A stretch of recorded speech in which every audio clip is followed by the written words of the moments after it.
Hello friends, आज की class में हम AIA PGUT 2000 के पेपर का सेकंड पार्ट शुरू करने वाले हैं। क्वेश्चन नंबर 31 से पढ़ेंगे। 31 है, अर्जुन को आचार्य चरक ने किस महाकषाय में रखा है। इसके पहले हमने जो एक पार्ट पढ़ा था उसमें हमने महाकषाय का एक और क्वेश्चन पढ़ा था जिसमें हमें जोड़ियां मैच करनी थी, है ना। पुरीश विरंजनीय, जिसमें हमने 3 प्रकार के निर्यास पढ़े थे, है ना। तो टोटल इस पेपर में 3 क्वेश्चन महाकषाय से आए हैं जो कि हम सेकंड अभी पढ़ रहे हैं। इसके बाद एक और इसी पार्ट में आएगा। तो तीनों के तीनों क्वेश्चन आपसे महाकषाय के बनेंगे, 100% बनेंगे, जिस हिसाब से हमने क्लास में पढ़ा है। ठीक है, तो ये तो रिपीटेड क्वेश्चन है और हमने एक कोड भी बनाया था कि अर्जुन कैप्सूल, अर्जुन आरएस को हम कहाँ देते हैं, हृदय रोगों में देते हैं। और ये हृदय महाकषाय में ही नहीं आता, किस में आता है, उदर्द प्रशमन महाकषाय में आता है। उदर्द प्रशमन महाकषाय में 2 और ड्रग आती है जो एग्जाम में काफी, कौन कौन सी, सिंदूक और प्रियाल। कोड बनाकर आपको याद कराया था हमने कि अर्जुन को, सिंदूक मतलब हमने पढ़ा कंदुक, अर्जुन को कंदुक बहुत प्रिय है और उसकी कंदुक खो गई थी तो उसको दर्द भी हो रहा था। तो उदर्द प्रशमन महाकषाय में तीनों चीजें आती हैं। ठीक है, नेक्स्ट क्वेश्चन है 32 नंबर का। जोड़ियां हमको बनाना था, ये हमारा अग्रय से क्वेश्चन आया है जो कि रिपीट हुआ है। अब कैसे रिपीट हुआ है, मॉडिफाई करके रिपीट हुआ है। पहले क्या होता था, सिंपल क्वेश्चन पूछा जाता था, जैसे पूछ लिया आयास किस चीज में अग्र होता है। अब इसको जोड़ियों के फॉर्म में, मतलब उन्होंने एक साथ 4 क्वेश्चन आपसे पूछ लिए, बहुत आसान है। हमने पढ़ा था आयास सर्व अपथ्यानाम सशकुली श्लेष्म पित्त जनानाम, पढ़ा था ना, केपी जनानाम और कौन कौन सी चीजें थी, सशकुली, माश था और आविशीय था। यूट्यूब पर मैंने आपको पूरा अग्रय पढ़ाया हुआ है, 5 वीडियो हैं इसके, चरक सूत्रस्थान 25 चैप्टर के। अब वहां से पढ़ेंगे, सारे क्वेश्चन बनेंगे, पूरा कोड के साथ पढ़ाया है। ठीक है, कुलथ अम्लपित्त जनानाम, और अन्य के लिए सब लोग क्या करते हैं, वृत्ति करते हैं, उसके लिए मेहनत करते हैं। तो 32 नंबर के क्वेश्चन का आंसर हमारा होगा सेकंड नंबर का आंसर सही होगा। ठीक है, अगले क्वेश्चन पर चलेंगे। माधव निदान में शोध प्रकरण के अनुसार श्लोक को पूरा करना है। डैश डैश चा शवथु समीरनाथ। हमारी वृत्ति क्या होती है, हमारी थिंकिंग क्या होती है, जब भी क्वेश्चन संस्कृत में आ जाता है ना, हमारा दिमाग घूम जाता है। आप उसको पढ़ो तो सही, क्योंकि संस्कृत हिंदी जैसा ही है, मतलब ऐसा शवथु जो वाद के कारण क्या लक्षण मिलता है, चाहे, और माधव का नाम देख के पहले ही घबरा गए, तो चाहे माधव हो चाहे चरक हो, दोनों ने सेम ही बोला है। हमने कोड बनाया था ना, दिवाकर, वातर शोथ दिवावली, कफज शोथ रात्रिवली। कोड था वातर शोथ दिवावली, कफज शोथ रात्रिवली।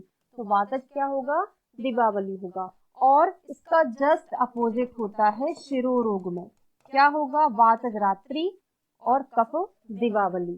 ठीक है, क्वेश्चन नंबर 33 कंप्लीट हुआ। 34 पढ़ेंगे।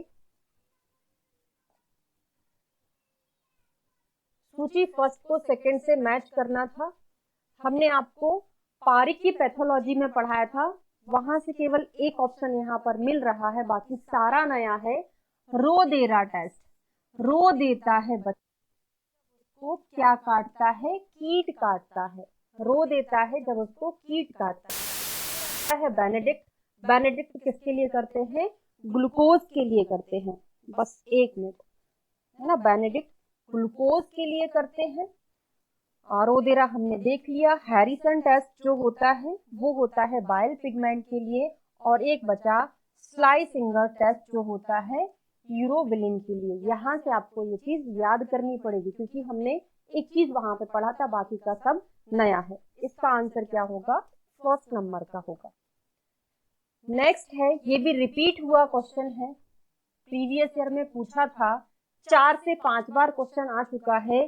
यत्उच्चार विना मूत्रम, अगर वो मूत्र त्याग कर रहा है, मूत्र त्याग करने के साथ बिना मल के अपान वायु और मूत्र का त्याग कर रहा है, इसका मतलब क्या हो गया, अतिसार निर्मित हो गया, मतलब गत अतिसार का लक्षण है। ठीक है, अगले क्वेश्चन।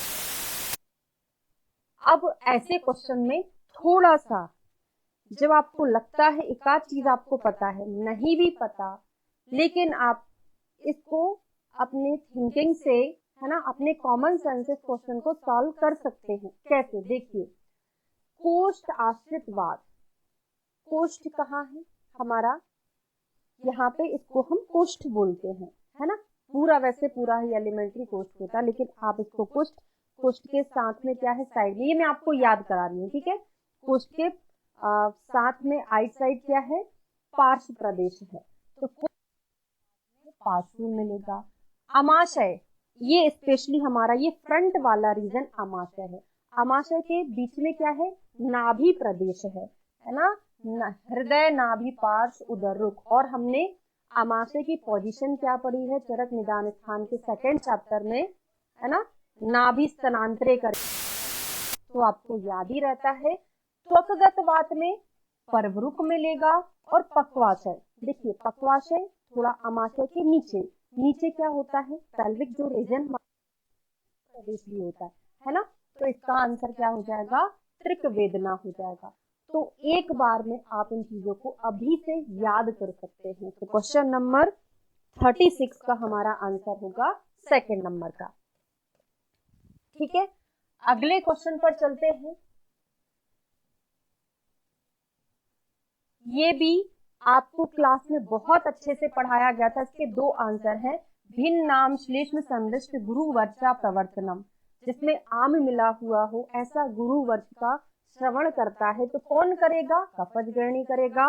और अक्की, अक्की मतलब क्या है, अपान वायु के ऊपर कफ का आवरण होता है, उसको हमने अक्की पढ़ा। अक्की किसको बोलते हैं, अक्षय कुमार को बोलते हैं। और फिर हमने अक्षय कुमार को क्या हो गया, प्रमेय हो गया। कोड आपको याद होगा। ठीक है, अगला है 38 नंबर का क्वेश्चन, स्वतंत्र व्यक्त लिंगम, रिपीट क्वेश्चन है। लास्ट में काउंट करना कितने क्वेश्चन रिपीट हुए हैं। तो हमने कोड बनाया था, अनुबंध में या को अंडरलाइन करो, या से लिखो ये, फिर आगे का सेंटेंस कंप्लीट करो, प्रधान होता है, ये प्रधान होता है, बाकी ये कैसा हो जाएगा, फिर अप्रधान हो जाएगा, है ना, ये प्रधान होता है। क्लियर है, अगले क्वेश्चन पर आते हैं।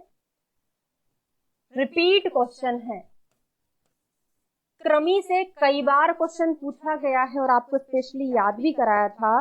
बहिर्मलज जो क्रमी होते हैं वो किसके लिए रिस्पॉन्सिबल होते हैं, खुजली कराने के लिए रिस्पॉन्सिबल होते हैं ना। जुए लिक्षा बालों में है तो क्या कराएंगे, कोट कंडू कराएंगे। और हमने MPRK याद किया था, तो चरक बाघभट्ट का 5 लिखना था, नहीं 2 लिखना था, फिर 5 6 7 लिखना था, 2 5 6 7। सुश्रुत का क्या था, 0 7 7 6। उन्होंने M फॉर मलज मतलब बहिर्मलज को नहीं माना। मलज पुरीषज डिफरेंट है, ये आपको ध्यान रखना। ये है क्या, कफज 7 है, रक्तज 6 है, पुरीषज 5 है, मलज 2 है। एक और चीज देखते हैं, आकृति के आधार पर पूछा जाता है कफज क्रमी कितने होते, 3। ये बहुत बार क्वेश्चन पूछा गया है आकृति के आधार पर। अगले क्वेश्चन पर चलते हैं, 40 नंबर का क्वेश्चन है, इंग्लिश वाला है, इंग्लिश से ही पढ़ेंगे। Progressive chronic destruction of more than 90% of adrenal cortex on both side causes Edison's disease. अगर एड्रिनल कॉर्टेक्स 90% डैमेज हो गया है दोनों साइड, तो इसके कारण एडिसन्स डिसीज हो सकती है। सेकेंड है tuberculosis and metastatic cancer of the adrenal gland. अगर एड्रिनल ग्लैंड में ट्यूबरक्लोसिस और मेटास्टैटिक कैंसर है तो इससे क्या हो सकता है, in the majority of cases of Edison disease, है ना, एडिसन डिसीज में ये मेजोरिटी में मिलता है, ये गलत है। तो पहला स्टेटमेंट हमारा सही है ना, और सेकंड गलत है। तो इसका 3rd नंबर का आंसर सही होगा। एक मिनट, हाँ 3rd नंबर का सही होगा। अगले क्वेश्चन पर चलेंगे, 40 नंबर का क्वेश्चन है। 41, सॉरी 40 हमारा हो गया है। हाँ, अब इस क्वेश्चन के साथ मैं आपको भाव प्रकाश की 6 ऋतुओं के अकॉर्डिंग किस प्रकार की मछली का, कहाँ की मछली का ग्रहण करना है वो पूरा पढ़ाऊंगी। तो भाव प्रकाश के अनुसार निम्न में से बसंत ऋतु में कौन होता है? तो नदी की मछली हितकर होता है। तो तीनों ऋतुएं लिख लीजिए, शिशिर और कोड भी बता दूंगी, है ना। बसंत, ग्रीष्म, वर्षा, शरद, हेमंत। शिशिर में सारस, बसंत में नदी, इसमें चौज्य, चौज्य बोला है, इसी को होज भी बोलते हैं, चौज्य को होज भी बोलते हैं। वर्षा में तड़ाग, शरद में निर्झर, निर्झर, झर से झरना, कभी कभी झरना भी देता है। हेमंत में कूप, ठीक है। अब इसका एक कोड बनाएंगे। सारस नाम का एक पक्षी है, सारस नदी की चोटी तक पहुंचा। नदी, ये ऋतुओं का क्रम तो हमको वैसे भी याद रहता है। सारस नदी की चोटी तक पहुंचा, तो 3 चीजें हमको याद हो गई, सारस, नदी, चौज्य। तब वहां पे उसको झरना और कुआं दिखा, तब वहां पे उसको कुछ भी नहीं है, वहां भी कुछ नहीं, लेकिन हमको एक थोड़ी स्टोरी बनाना पड़ेगा ना। तब वहां पे उसको क्या दिखा? पहले झरना दिखा और फिर कुआं देखा, झरना और कुआं दिखा। तब से ता से तड़ाग हो जाएगा, झरना से निर्झर झरना हो जाएगा, कुआं से हो जाएगा कूप। तो सारस जब नदी की चोटी पर पहुंचा तब उसको वहां से झरना और कुआं दिखा। ये 6 क्रमशः आप याद, इस तरह से हमको एक साथ 6 चीजें याद हो जाती है। अगले क्वेश्चन पर आएंगे। अब ये का है, क्योंकि हठयोग प्रदीपिका सब लोग नहीं पढ़ते, सब लोग क्या, मुझे तो लगता है कोई भी नहीं पढ़ता होगा, है ना। तो हठयोग प्रदीपिका के अनुसार निम्न में से कौन सा योग सिद्धि में बाधक कारण है? तो धैर्य योग सिद्धि में तो बहुत अच्छी बात है, तो ये बाधा नहीं करेगा। तत्व का ज्ञान होना, ये भी बाधा नहीं करेगा। साहस, आपके अंदर साहस होगा तभी तो आप योग सिद्धि का काम कर पाएंगे। जनसंग बाधा पहुंचाता, बहुत सारे लोग बैठे हैं और आप योग कर रहे हैं, डिस्टरबेंस होगा ना, तो जनसंग बाधा पहुंचाता है, ठीक है। तो इस प्रकार के क्वेश्चन में कॉमन सेंस यूज करना पड़ता है हमको। अगला है यूनिसेफ का दक्षिण मध्य जीके का क्वेश्चन है। कहाँ है? दक्षिण मध्य एशिया क्षेत्र का ऑफिस कहाँ पर है? काठमांडू में। 44 नंबर के क्वेश्चन पर चलते हैं। जीरोथैल्मिया के बारे में है। अब देखिए, जीरोथैल्मिया जीवनी तत्व ए के कमी से होता है, बिल्कुल सही। जीरोथैल्मिया कहाँ से कहाँ की एज तक होता है? आप जानते हैं 3 से 5 साल की उम्र में सबसे ज्यादा देखने को मिलता है, ठीक है। यह अधिकांशतः अपस्तन वीनिंग से संबंधित है ना। किससे संबंधित है? अपस्तनन से संबंधित है, बिल्कुल सही। स्किम्ड दूध पिलाकर इसको रोका जा सकता है, गलत है। स्किम्ड दूध पिला के कहीं जीरोथैल्मिया को रोका जा सकता है? बिल्कुल नहीं, नहीं रोक सकते हैं। अक्षम वर्गों में जीवनी तत्व ए का भारी मात्रा में मौखिक सेवन एक प्रभावी उपाय नहीं है ना। मतलब ये उपाय है, प्रभावी उपाय होता है, इसमें लिखा है नहीं है, तो ये भी गलत है। तो हमारा ए, बी और सी तीनों ऑप्शन सही है। अगले क्वेश्चन पर चलेंगे, क्वेश्चन नंबर 45। स्टेटमेंट है, हाँ, पानी में क्लोरीन किसके लिए मिलाते हैं? पानी को शुद्ध करने के लिए मिलाते हैं। जब पानी में क्लोरीन को हम मिलाते हैं तो हाइड्रोक्लोरिक अम्ल और हाइपोक्लोरस अम्ल उत्पन्न होता है। आपने फॉर्मूला बनाया होगा, है ना। H2O plus HCl is equal to hydrochloric अम्ल। अब मुझे नहीं पता क्लोरीन, हाँ सॉरी गलत लिख दिया, क्लोरीन ऐसे लिखते हैं ना। फिर HCl बनता है, HCl बना देते हैं और फिर एक और हाइपोक्लोरस अम्ल बनता है। कैसे, क्या फॉर्मूला, केमिस्ट्री हमको नहीं आती अभी, है ना। तो ये क्या होगा? दो में डिवाइड होता है, और क्लोरीन का पानी में विसंक्रमण कर्म किसके कारण होता है? हाइपोक्लोरस अम्ल की वजह से ही होता है। तो दोनों क्वेश्चन हमारे सही है और सही रीजनिंग भी दे रहा है। अगर इसमें ऐसा होता कि स्पष्टीकरण भी दे रहा है तो हमारा आंसर दोनों सही होता। तो क्वेश्चन नंबर कौन सा है हमारा? 45, जिसका आंसर फर्स्ट लगा दिया, सही है, दोनों सही है, गलत नहीं है। ठीक है, अगले क्वेश्चन पर चलेंगे। 46। अब ये रीजनिंग क्वेश्चन जो कि मैंने आपको क्लास में पढ़ाया था, और रीजनिंग क्वेश्चन क्योंकि करके लिखाया था मैंने, और ये क्वेश्चन आपको क्लास में भी दिया गया था, याद हो तो। सामान्यतः वर्षा ऋतु में सभी खाद्य पेय पदार्थों के साथ मधु मिलाकर सेवन किया जाता है। किया जाता है पता है, सत्य है ये भी पता है। क्यों किया जाता है? क्योंकि मधु वर्षा ऋतु में उत्पन्न जो क्लेद है उसका शोषण करता है। क्यों? क्लेद का शोषण करता है, इसीलिए उसको सभी पदार्थों के साथ मिलाकर दिया जाता है। क्योंकि सारे खाद्य पदार्थ जिस भूमि में उग रहे हैं उसमें क्लेदता रहती है, तो खाद्य पदार्थों में भी रहती है, वायुमंडल में भी क्लेदता रहती है। ठीक है, तो वर्षा ऋतु में वात का प्रकोप होता है। तो कथन ये भी सही है, लेकिन सही रीजन क्या होता? क्लेद का शोषक होता है, इस कारण से मिलाया जाता है। तो दोनों सही हैं, लेकिन आर जो है एक ही सही व्याख्या नहीं कर रहा है। ठीक, अगले क्वेश्चन पर चलेंगे 47 नंबर का।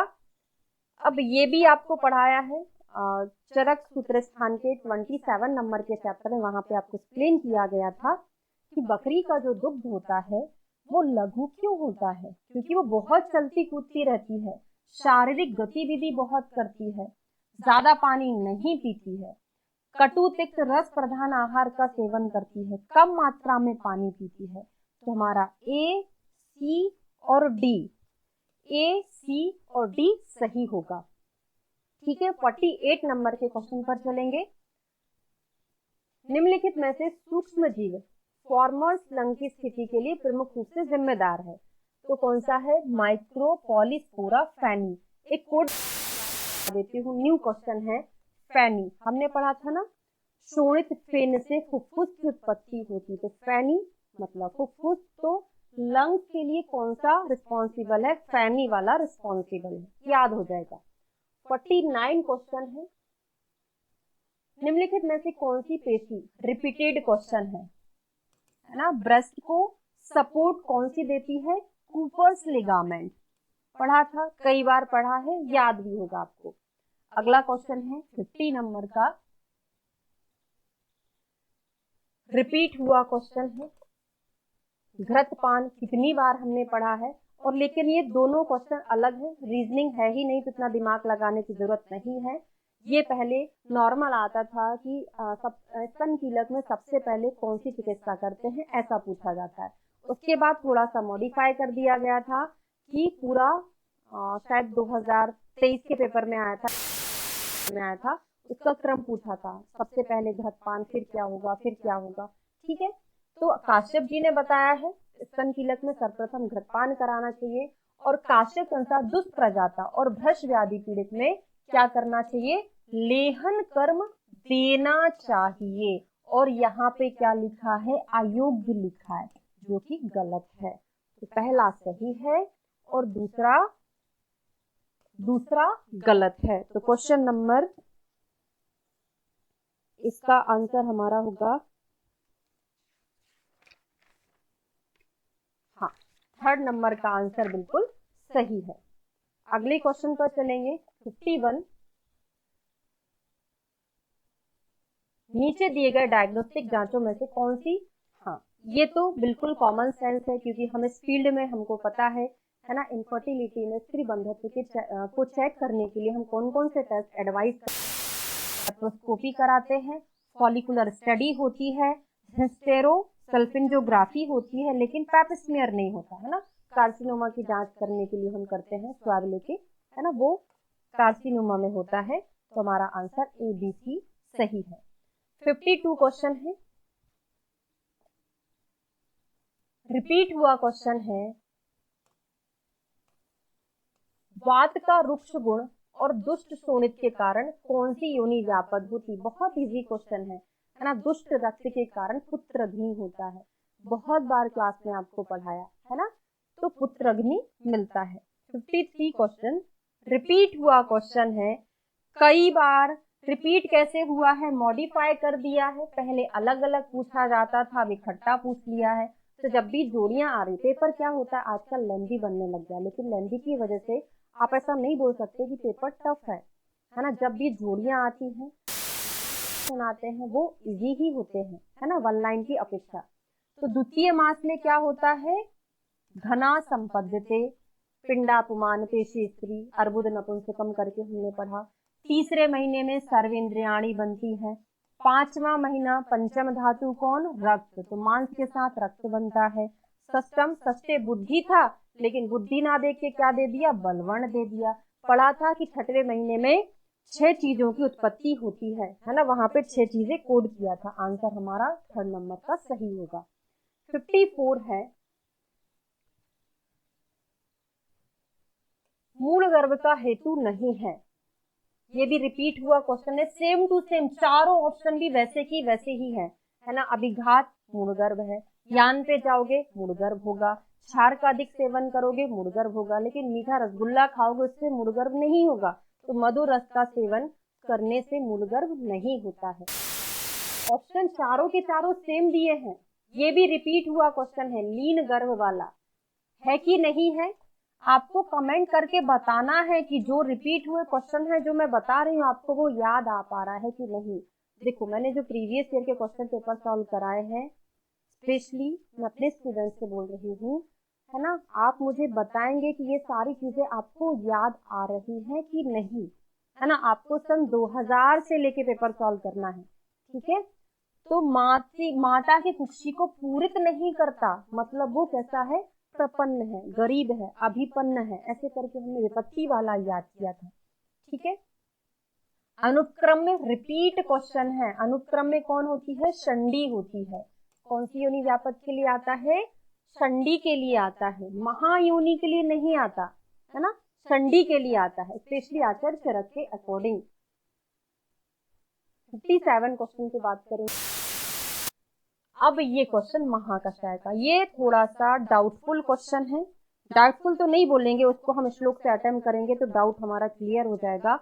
तो अब बताइएगा, आज हमारे महाकषाय के तीनों क्वेश्चन कर लिए हमने 2024 के पेपर से, और आपको बताना है कि आपने जो पढ़ा है उससे आपको बन पा रहे हैं तीनों क्वेश्चन की नहीं। तो पहला था जोड़ियों के फॉर्म में दिया था, फर्स्ट पार्ट में हमने आपको पढ़ाया था, वही शल्यकी, शालमली, श्रीवेष्टक, पूरी शिवरंजनी में था, फिर कुछ काश्यो था, मुक्त विरेचनी में था, फिर 2 और थे मुझे याद नहीं आ रहा। फिर उसके बाद हमने अर्जुन पढ़ा, और तीसरा क्वेश्चन है प्रजा स्थापन महाकषाय में शामिल नहीं है। आपको याद कराया था, एक माँ भगवान से वरदान मांगती है कि मैं कौन कौन भगवान से, इंद्र, इंद्री, शिवा, शिव भगवान, शिवा हरिकी, है ना, ब्राह्मी, विष्णु भगवान से, सॉरी ब्रह्मा भगवान से, विष्णु से विश्वसेन कांता, प्रियंगु के लिए याद किए थे। फिर मेरा पुत्र ऐसा हो जिसको कोई व्यथा ना हो, अव्यथा गुरुचि हो गया, है ना, अमोघा, अमोघ हो, पाटला, ठीक है।